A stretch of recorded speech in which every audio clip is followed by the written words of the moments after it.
Hey everybody, it's Margaret from Texas Gal Treasures, and I am hoping that you guys can hear me and that I'm doing this right because I've only done it a couple times live, so by myself rather. So anyway, I'm so glad you guys could make it sort of an impromptu. I wasn't sure when I was going to be able to get the live Q&A up, but here it is. So I gotta scooch that over. I'm gonna get distracted, you know me. So yeah, here I am. I don't know, should I jump right into it or wait and see if somebody says hi in the chat? Let me look. So right now I see Spiky911 USA says first, and Thrifty Treasures, my girl Tanya, is second, and Joni's in the chat at third. Yay, 3 people. Woo! So yeah, I wanted to do a live Q&A or a Q&A because I get a lot of questions, and I type out all the answers and I respond to everybody, but I thought it'd be nice because I get some of the same questions frequently. And I thought it'd be nice just to have a chat and do them. Hello, Laura Lynn. I hope I'm saying your name right. Good morning. Hello, Maggie Doodle. How are you? And I'm going to try to keep up with both. So who knows how this will go. We'll just see. So anyway, I'm going to jump right into the questions, I guess. Okay. So the first set of questions I'm going to tackle are about the antique booth. I've had a few questions about the antique mall. Tennessee Thrifter Chick asked, does your antique store not require items to be older than a certain year? I have an antique booth, and my antique store requires items to be older than 1985. I've heard that some do that, but we are very fortunate that ours does not. It's sort of open to anything that sells pretty much. I know there's a lady there that sells jewelry, crafting, like things for charms and making jewelry, and so it's just wide open. I had to do a walk around of the whole mall because I know I show just my booth, but the place is humongous. I mean, rows upon rows. It was like in an old grocery store, so it's huge. And let's see, what's the next question? Tori Quinn asks, I'm interested in more info on antique booths also. Rent it, consignment. I'd love a video on how you got into it and how it works. Thanks again. So our antique mall basically has a front desk area where there are people that work there. So you just tag all of your things with your booth number and price, and then people take it up and check out at the front. So it's really nice that way that you don't have to be there all the time. There are people that have booths there that are there all the time. There's a guy that has a big military booth, a huge area. And he has a computer set up in there and everything. So he's there working. I'm guessing he sells on eBay and everything like that. So pretty cool. Let's see. I'm looking in the chat real quick. Can you guys hear me okay? I don't know if there's a lag or a delay or anything. So let me know in the chat if everything sounds okay and before I keep going and then it's just a disaster. So I'm going to look over there and see what it says. Deals to See is there, and Adam Cotter and Comfort Zone Studio. Good morning, good morning. Thank you guys for coming to hang out. I haven't looked to see how many people are there. It says 8 people watching, but I don't know if that's right or if I need to refresh. Who knows? This is just kind of, 11, yay. Okay, next, let's see. Is that it? No, there's one more. Okay.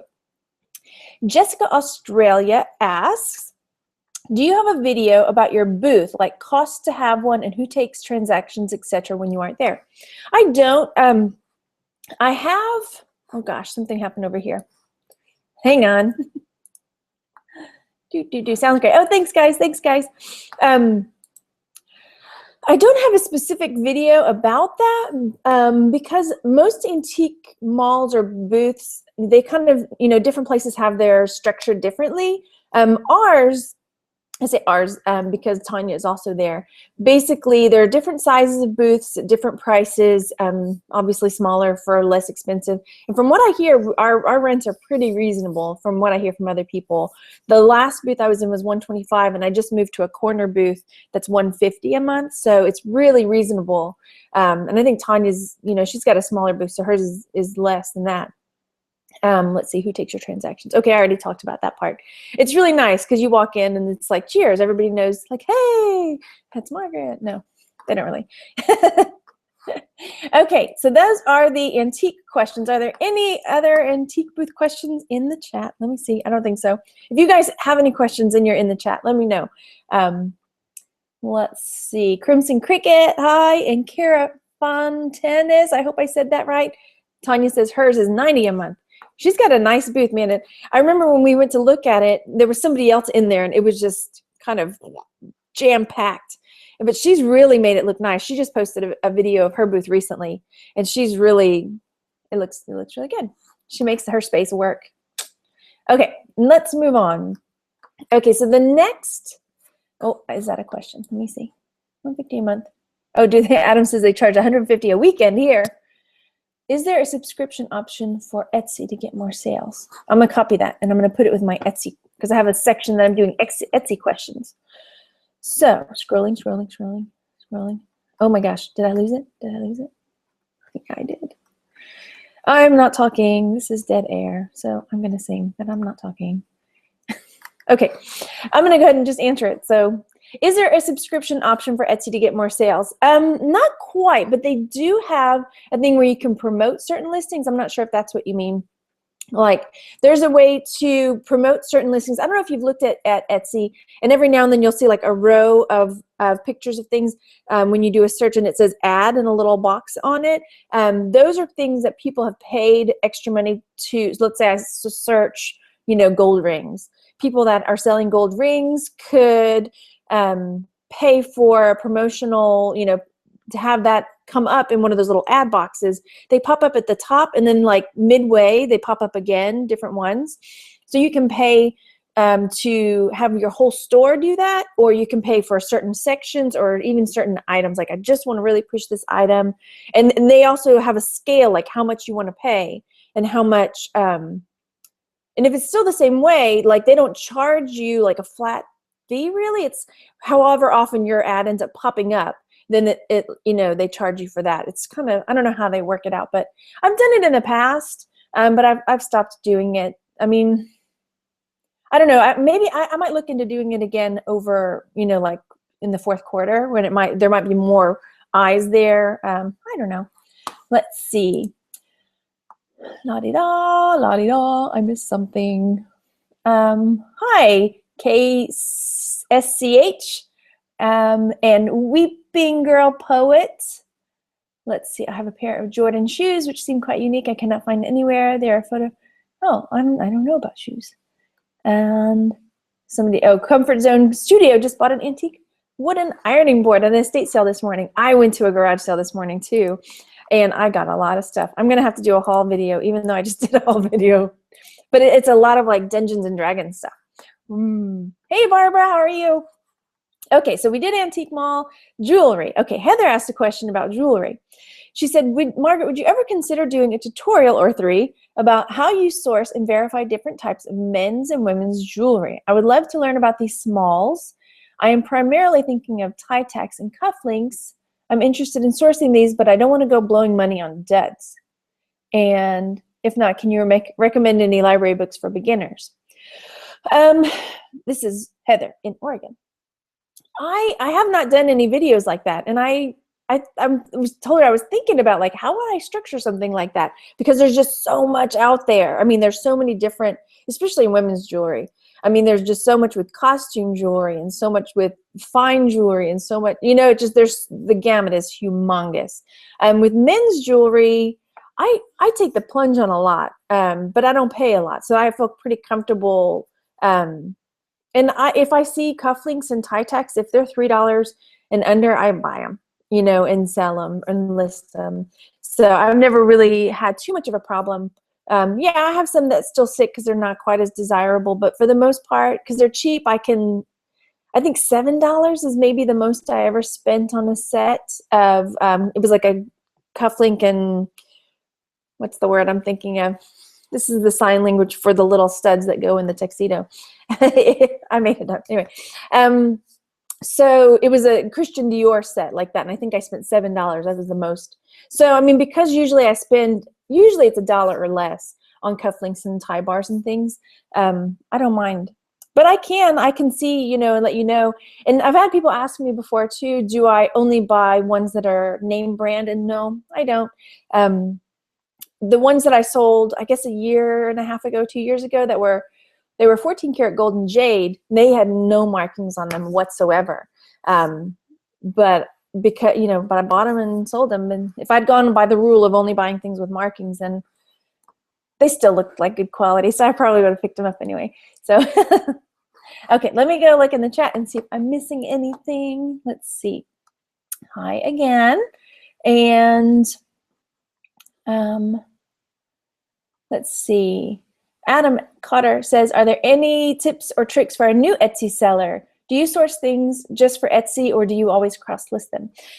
The tips or tricks would definitely be find out about getting onto a team to promote yourself. That's how I started getting my store ramped up. It's different than with eBay. I mean, with Etsy, and I made the first of 3 series, and I only made the first video about joining teams and how to promote yourself in them. But basically, the more followers you get and the more favorites you get on your items, the higher up they go in searches. And I've done videos on what followers and favorites are, but basically, if you have people following you, whenever you post new items or those people favorite your items, people in their feed that follow them also see it. So your items get, you know, circulated around a lot more. And that's something that's super easy to do. I used to do it when I was watching TV, or if the kid, you know, I still have to sit on one of my kids' chairs at night while he's going to sleep because he's scared. So I can just sit there and do these, and it, you know, you don't have to think about it. Or watching shows on YouTube. That's pretty easy. Okay, I'll finish those videos. And do I source things just for Etsy, or do I always cross-list items? I do cross-list pretty much everything that's on Etsy. I also have on eBay, but it's not reversible because there are things that I can put on eBay that I cannot put on Etsy. And it did take time in the beginning for me to front load that and to get, because I started on Etsy and I probably had 300 listings on Etsy when I started up on eBay. So it took time, you know, 10 at a time for me to, you know, start having them on both sites. But for me, it's been well worth it, you know, to have them like that. Let's see. Maggie says it's too cold for garage sales. Hi, Ideal. And let me make sure I'm not missing anything. Oh boy. She bought some hat pins. Oh yeah, I've sold, because my grandmother collected hat pins, and she also made some because she was pretty crafty. And I've sold pretty much all of her hat pins. You know, generally it's $10 and up on those babies, depending on what they look like. I think $9.99 was the least I sold one for. I may have a couple still in there that were kind of blah, maybe a little less. Let's see. Crimson Cricket says, asks, how about any tips on remembering to delete items on cross-posted platforms? Because I do cross-post on Etsy and eBay, and I have my phone with me all the time, and both of those sites do the cha-ching. So my family knows, you know, basically if a cha-ching happens, I pick up my phone and immediately I see the item that's sold and immediately go straight to Etsy and take it down, or go straight to eBay and take it down. So I just do it immediately as soon as I hear the cha-ching on it. So that's how I mean, other than that, I don't. And there have been times that I have forgotten, but 99% of the time. Let's see. KSCH never sees cufflinks, unfortunately. And more talk about Jordans. I don't know anything about shoes. Am I going to do a video on the Google spreadsheets? Yes, I have it. I already have it taped. I just have to edit it because there were a couple of spots where there were people's information that I need to block out because I couldn't get to what I needed without that. That was from Rosalie. So I have it ready. I just have to edit it to put it up. So yes, Google Sheets. It's confusing. And Laura would also like to see a video on Google spreadsheets. And I'm super excited. Monday or Tuesday, I have an appointment to meet with a lady. She's not a CPA, but she does bookkeeping and helping people get their businesses all kind of squared. And I was telling her, you know, well, now that I've got multiple platforms, Etsy, eBay, Amazon, merch, you know, just, and like Amazon affiliates and the antique booth, and there's just all these income streams coming in. It makes it sound like so much because I do this, but it's like $7 here and $10 there, and you know. So but I told her it gets to be overwhelming. So she's going to sit down with me in my bookkeeping and the way I do things and kind of help me out with that. So hopefully I'll have some good information that I can share, unless she makes me sign some sort of like do not disclose agreement. Oh my gosh, Sean Longley, shush your mouth. Let's see. I gotta ignore him for just a second. Loved you. Okay, Google Sheets. Oh, you threw me for a loop there. Darn it. I find myself drawn now to vintage stuff I can put on Etsy. Yeah, for sure, Barbara. Sean Longley, you got to check him out. He's got a great channel, but there was also a news article about a guy and Cadbury cream eggs, and you've got to check out what he could do with them. Ideal. Why do my listings on eBay app stay active sometimes after they sell? I've heard people talk about that, but I have never had that happen. I went and looked too when some people were talking about that, and I didn't have any, so I'm not sure. Comfort Zone Studios, TT, I guess that's Tanya. I see you and Margaret continue to overtake YouTube videos. The awesome live with the green room, and now remember us little people. Oh, oh no, yes. Let's see, Laura, awesome, can't wait to watch it. I just don't want to miss anything before I move on because it's going. Oh yeah, Tanya and I are gonna be on the Walking Picker on Chris's show on Sunday night. So we are just all over the place, and we have a hangout tomorrow morning. We have a group called the Gulf Coast Resellers, and so we have a hangout tomorrow, a live in-person hangout at we're going to a flea market, and we're going to have lunch, and we're going to get to meet Thelma from Thelma Thrift, and then there's some girls that have a YouTube called Cauldron of Collectibles. They're going to be there. Franklin's going to be there, and some other people. I don't have it all pulled up, but I'm pretty excited, and then we're going to take some video, and it'll be fun. Let's see. Okay, here we go. So I noticed Sean didn't have any more to say after that. He's one of my bros, a brother from another mother. Anyway, we already did that one. Okay, so Amazon. Here's an Amazon question. Kelly Fortier, I hope I'm saying that right. I've been afraid to do Amazon, as everyone says the fees. Yet you did make a good profit and all around, and it adds up. Do I ever send in like new items as used? I do. It depends on the packaging. So let's say I have something that's new and the packaging is messed up. I won't send it in as new. I'll send it in as used like new, and then just kind of make a comment because they give you a little box where you can put the condition. So I'll put that in there. And it's true about Amazon. When I first started out, it's sort of again with the front loading, you buy things, you send them in, and you pay for the shipping for those things to go in. So when you first start out, you're already in the negative. So you have to wait for those items to start selling. But once that gets going, once you get over the first, I would say 2 or 3 months of that, then things really start to flow, especially if you send in boxes regularly, where I do not, as many of you may know.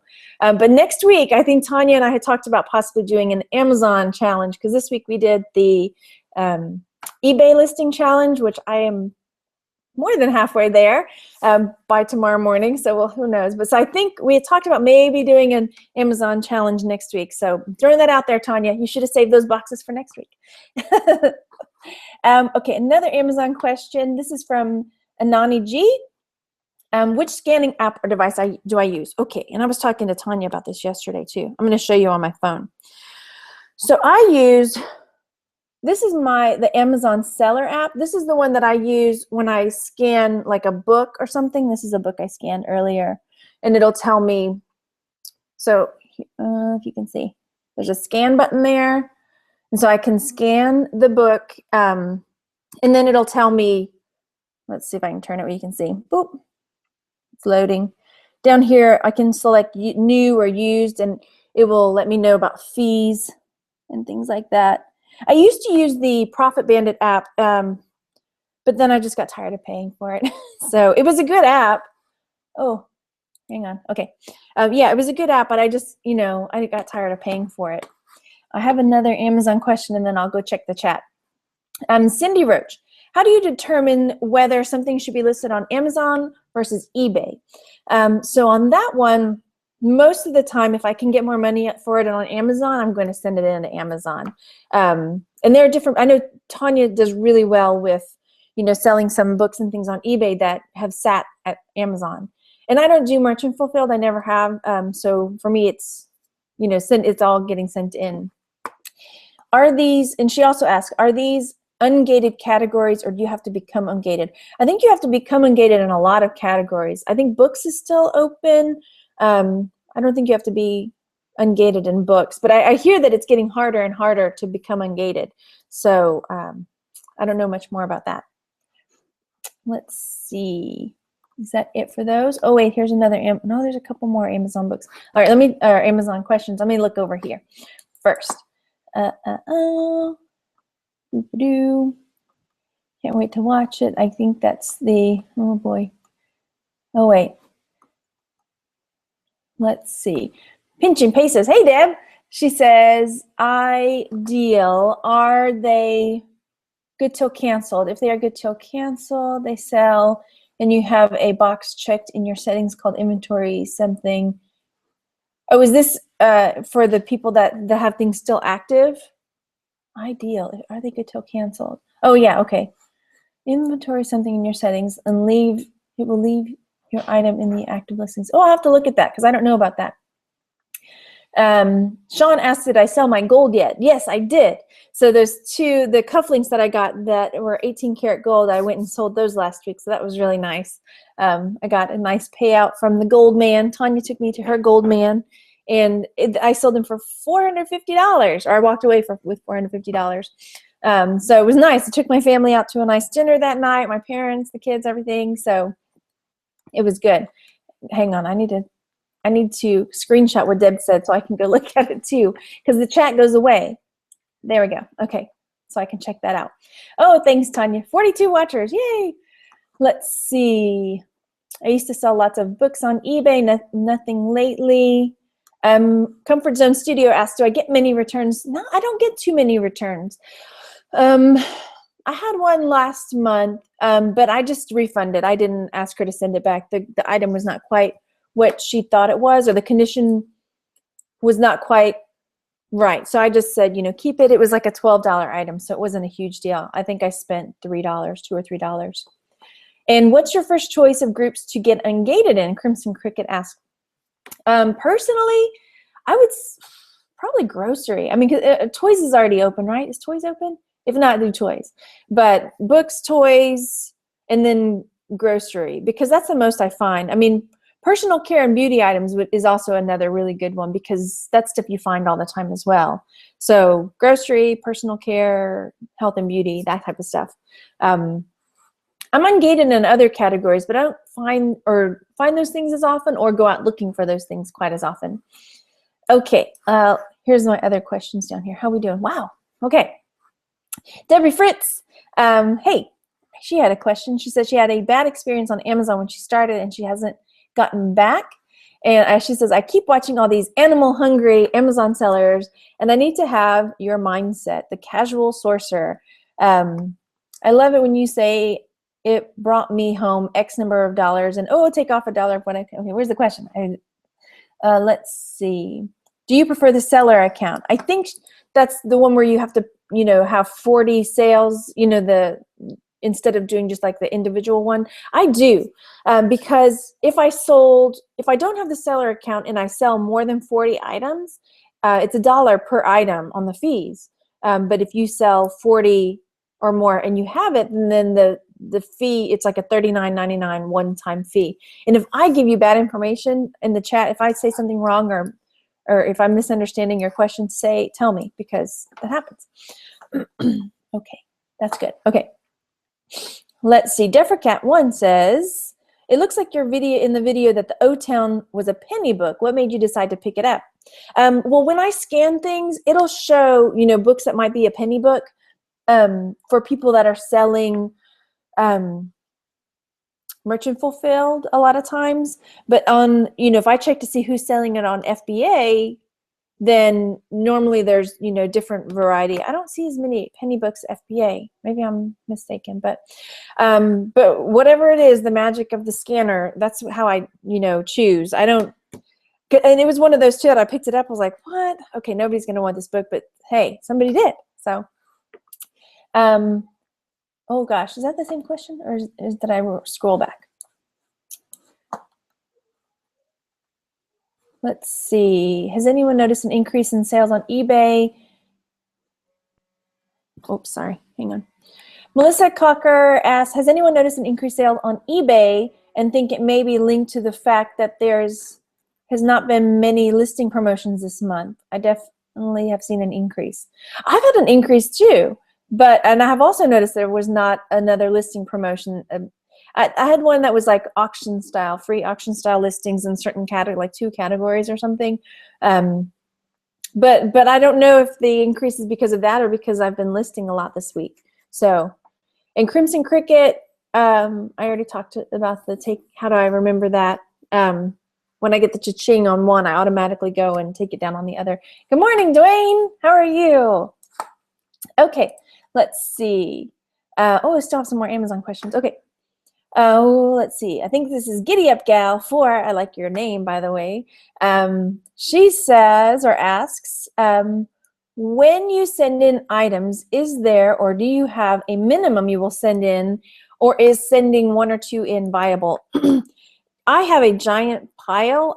Basically, when I go out, you know, I don't go sourcing. Like, I don't go to Target and just go to source and scan. If I'm at a garage sale or a thrift store, or if I'm at the store and there's a clearance aisle, I might go scan some things. But then I bring it home and I have a giant pile on my dining room table. I showed it in my Amazon sales video the last time, and so it just ends up on the pile, and then now the pile, it becomes a mountain, and then I start saying, I need to start sending this stuff in. So yeah, that's how I do it. During Q4, I did go out and get some things that I sent in specifically for that, but usually, unless it's something really big, I won't just send in 1 or 2 things usually. I think I did that once. Flack NMB asks, how do you decide what to sell on eBay versus Etsy versus Amazon FBA? So I kind of covered that. eBay and Etsy, I cross-post, and if it goes for more on Amazon, I will send it in there for sure. Usually if it's new and sealed games, it just goes straight to Amazon. How did you get started on Amazon FBA? I watched a lot of videos online. There's so much out there for people wanting to get started.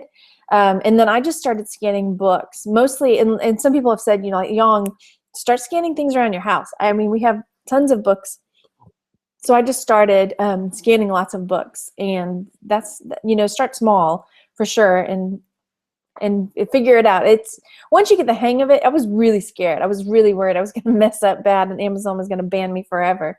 But so far so good. Let's see. Had you sold for a while, or did you sell on there when you first started? I just started. It's been just over a year, because I was in on last. Maybe it's been about a year. You know, I've had 2 fourth quarters, but barely. I think maybe I started in October before that one.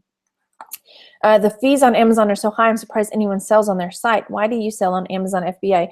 Their fees may be high, but if you think about it, you are paying for prime real estate, because everybody shops on Amazon. And from what I can tell, more people are going to be shopping on Amazon, especially Prime, because I read an article recently about how they were making it more expensive for people who don't have Prime accounts to shop on Amazon, to kind of, I think they're trying to push more people into getting the Amazon Prime, which is great for me, because, you know, I can charge a higher price for things that I sell on Amazon FBA. So Tanya Sheets is periscoping. Margaret is live now.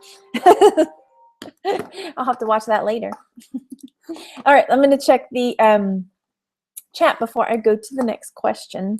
Let's see. Tanya says hi to Vincent, but I didn't see Vincent. Okay, maybe oh, there he is. I see him. Okay, scrolling. I'm going to have a scrolling song. Dwayne, is Tanya her stalker? Probably. And man, I can't get this thing straight. Sorry, you guys. List more, sell more. Yes, this is true. Okay. Boop, boop. It keeps jumping too fast, so I'm having trouble. Hey, Deb. Okay, we already did that. I'm talking. I could sing, but I don't want to do that to you. I'm new to all this. I have a budget of about $300, $400 suggestion for starting. Definitely with what you've got around the house, make it as cheap as possible. Oh boy. Deb says, there is life outside of YouTube? What? I must have missed something. Okay. We have oh yeah, okay. All right. Vincent asks, when you started FBA, were you nervous about sending things in? I've only been doing merchant fulfilled for about a month. I was just nervous that I wasn't going to do it right. That, I would send something in and they would tell me I didn't have it packaged correctly, or that I didn't have the label on right, or, it was kind of, but it's better now. I've gotten better now. Okay, next questions. How am I doing on time? Oh, I'm doing really well. Okay. So the next few questions are about the glasses I've been selling. I know I have so much fun picking up glasses and playing with them. Let's see. Tony Quinn said, Margaret, I'd like you to give more information on the glasses in your Q&A. The eyeglasses I find are very interesting. The eyeglasses I find that are a very interesting thing to sell. Yeah, it just started. I'm trying to remember why I even picked them up to start with. I think I just found them at the thrift store one day and was playing with them in the mirror and was like, I'm getting these, and took them home and they started selling. And then I started picking them up more and they started selling. And so now it seems like I sell a pair or two a week, and I don't know. So, and usually they're pretty cheap too. I don't usually spend more than $3. I think I have a few that I may have spent more on, but yeah, and when Tanya and I were in Austin, and I had picked up a bunch of them in Austin at some Goodwills, we were in a coffee shop when we were getting ready to leave town. And I said to her, look at the people working here. There were two people working behind the counter, and both of them were wearing vintage glasses frames that they had their prescriptions put into. I was like, that is exactly why I'm picking up the glasses. Now, at first it was just fun and they were selling. And I'm like, why are these things selling? And then you see these, I know they don't like to be called hipsters, but you know what I'm talking about. Like, they've got the vintage glasses frames and they're getting their prescriptions put in them. So, hey, I'm your girl. Celia Garcia says, second question about glasses. Do you just buy name brand eyeglasses? Not always. If they are funky looking, I will check for name brands for sure. But especially if they're aviator style, or if they just look like those like Jane Fonda 9 to 5, like crazy with the sides, the drop sides, and the you know what I'm talking about.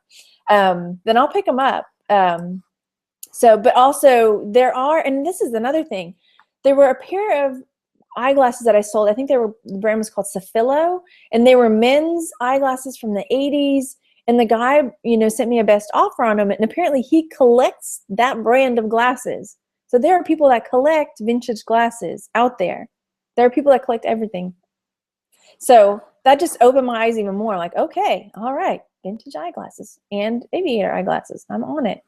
So you just never know. I think that's one of the things that I have so much fun with doing this, is that I'm willing to try new things. Like, oh, this looks kind of funky, I'm going to give that a try. Spend $2 or $3, no big deal. For me to do that and take a chance on it and see if it's something that, and believe me, there are things that I've picked up that have been total duds and just a waste of my time. But I figure for me, that's what makes it fun, that I can just try new things. Okay, let's see. Going back to the chat, Vincent Romano, Crimson Cricket. Oh, Crimson Cricket says bye. But I saw somebody. I saw the Haggis Hunter in there. He said hello from Scotland, but now I lost him. Guadalupe Hasso, I'm not sure I'm saying that. I want to install the scanning app, but I need a seller account. Oh, I don't know. That's a good question. Why are you jumping, chat? Oh my gosh, you're making me so mad. Okay, let me try. Slowly. I don't know. I still don't trust it. I know I saw the Haggis Center in there, but now the chat is being weird. I know you're there. There it is.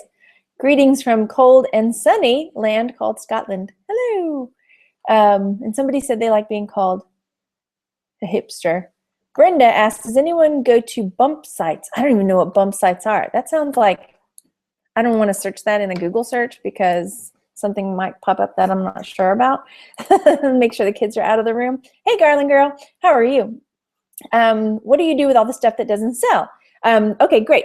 So I have a few different outlets for things that don't sell. One, there's a local garage sale site called Garage Sale that I'll put it on. Another place, I'll take it back. My favorite charity shop, frequently, you know, I'll take things back over there to redonate, and I actually have a pile, or things that I'm just like, why did I buy that? I really just, it's been sitting there and I don't want to list it. So, you know, and unfortunately it's electronic. So if you are in the Houston area, especially if you're my Gulf Coast resellers, I've got like 3 VCR DVD things over there that I'm just decided I don't feel like testing these things out because I don't have the cords and I don't have the remotes, and I've just lost the passion for, I see the money people make them and that's why I pick them up, but now, So maybe I'll bring them, and you know, or maybe I'll save them, because somebody was telling me about doing a swap once recently. I don't want to divulge information that I'm maybe not supposed to, but anyway, somebody was talking about having a get together and like, you know, bringing stuff that you just have that no passion for and swapping it out with other people. I may do that. That's a good idea. Man, I should talk to myself more often. Okay, I'm gonna look one more time over here. Oh yay, 61 watchers. Thanks for letting me know, Tanya. It's hard for me to check everything over there. Let's see. Oh, have fun back at work, Crimson Cricket. Bye. Barbara Colson just downloaded Periscope. What's your name there? I'm TX Gal Treasures on Periscope, and I haven't done so much lately, but hopefully more. It's just, there's just so much. There's just so much stuff, you know, so many different things. Brenda oh, I'm going to say this. Hannanen, I hope I said that right. I saw a video where you can put your listings on and advertise your stuff. Oh, but I'm not sure what that is. What is that referring to? Good morning from the Sierras. Good morning, Sierra Estate Liquidators. Welcome, welcome. Thanks for coming. And Vincent is tired and groggy. Drink some coffee. Where's my coffee? Oh gosh, it's hiding. Okay. And have I ever sold craft supplies? Yes. So on even on Etsy, you can sell new craft supplies, which is another reason I like that. So like stamps and fabric and patterns, and what other craft supplies could you sell? Punches, like those little funky punches. I actually just picked one of those up yesterday. I think I need to do another haul video, y'all. Yeah, how often do you send? Deffercat one says, how often do you send in the FBA? I was doing really well sending a shipment in like every other week, but it's probably been a month since I sent a shipment in. And it's just like anything else. You start seeing your sales go, oh, you know, if you don't continue to refresh your stock over there. Okay, next, research. Heather Kizik asks, I've been watching your research learn as you go video recently, as research is my big problem. I have a few items I'm trying to find things out about at the moment. They're not marked in any way and just keep popping in keywords and it's not finding them. How do you go about researching items that aren't marked? How do you, if they are vintage, or how do you know if they're vintage or just modern reproductions? That's a good question. So first, I'll do like a Google image reverse search where you can put the image in there and it'll show things that look similar.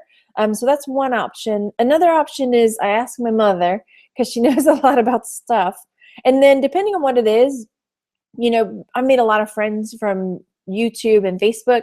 And so I know, like, if I've got some vintage jewelry that I'm just have a big question mark about, or a stone, I'm not sure what type of stone it might be, you know, I'll go ask Angie or Kara Lennox over at Dig and Dirty Girl, Angie Martin, Angie, you know, Angie, Treasure Vintage, right?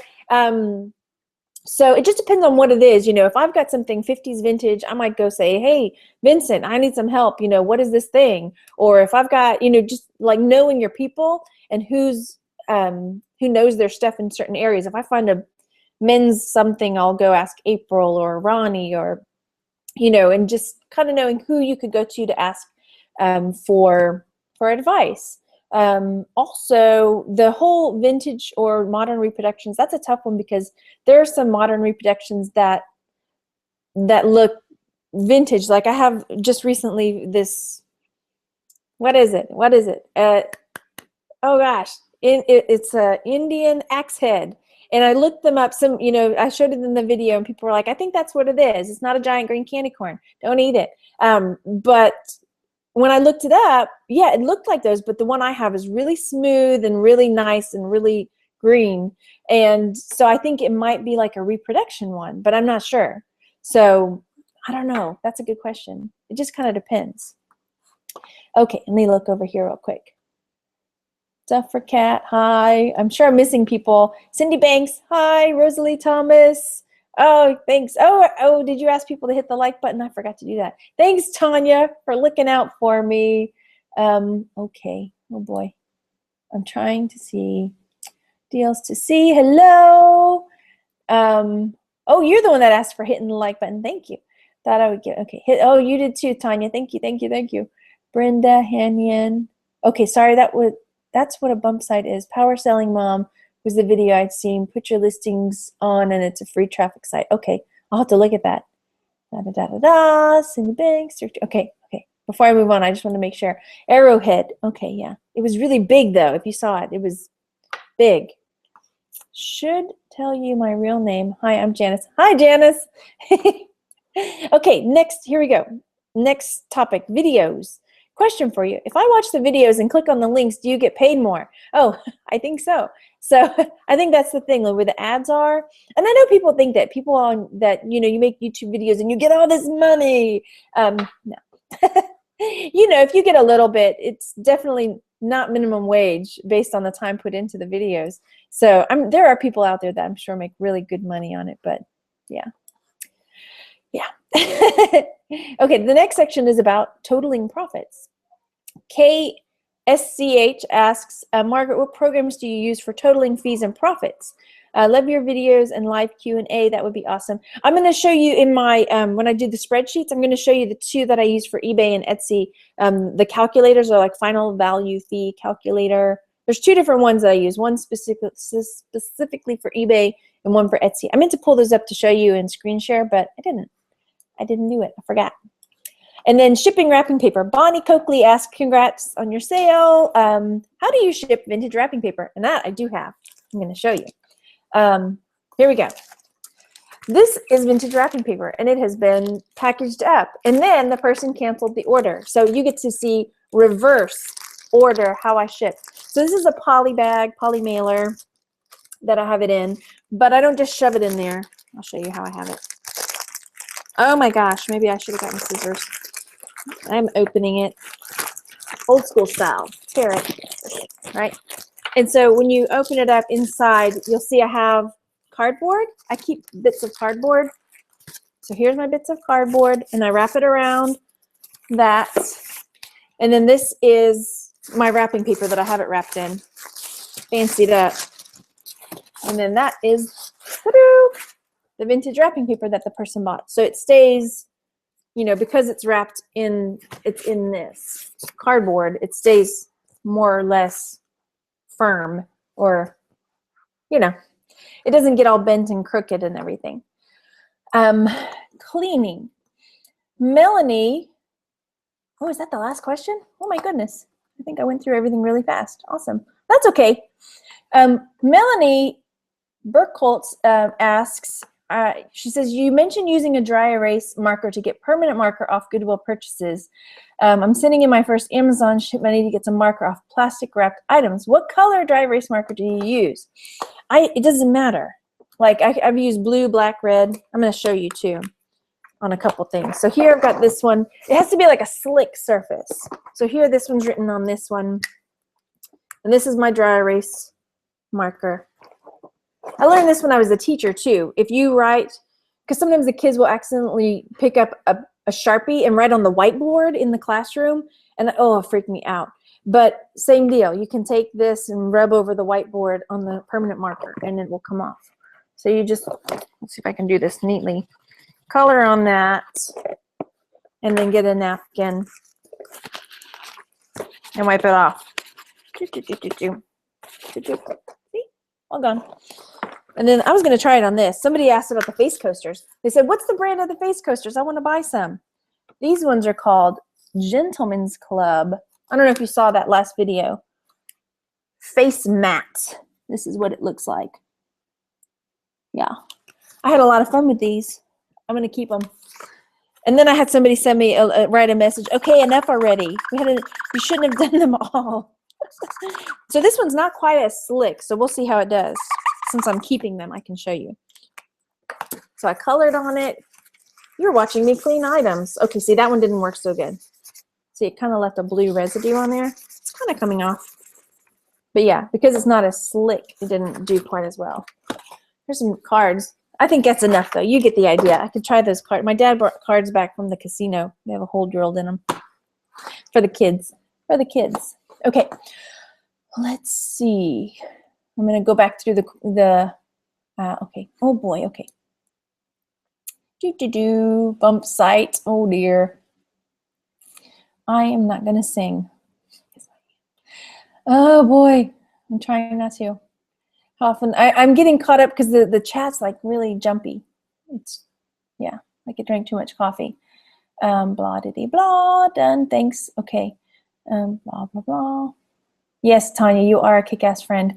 I got her a hat this morning too. I was at a garage sale and it was brand new with tags. It still had like the stuff inside it. It's like a blingy owl hat. And newbie on M. Okay, we talked about that one. Oh my gosh. Okay. Vincent says, I hope everybody here is subscribed to Miss Margaret and Miss Tanya. Yes, hit the like button, hit that subscribe button. Tanya has Thrifty Treasures too. Thank you. Okay, I think that's it. Are there any more questions? Did you gold the wrapping paper? Fold. Oh dear. It was already folded. It's that vintage style that you would buy, like, and you would buy it like that. So it was already folded in that way. So it came that way. And when did you, Amal asked, when did you start filing for taxes? Do you mean like this year or like ever? Because I started pretty much right away. As soon as, basically, if you're making money, you got to file taxes. That's kind of the rule. But other than that, I can't give tax advice for sure, but I definitely started giving any information from money that I earned to we got a CPA to do our personal taxes, and then she does now my personal and our business together. Since I'm sole proprietorship right now, that might change, but we'll see. On Tuesday, when I talk to my new lady that's going to help me. Let's see. Oh, I missed some stuff again. Thank you, so exciting. She's totally going to sing. I am. Okay.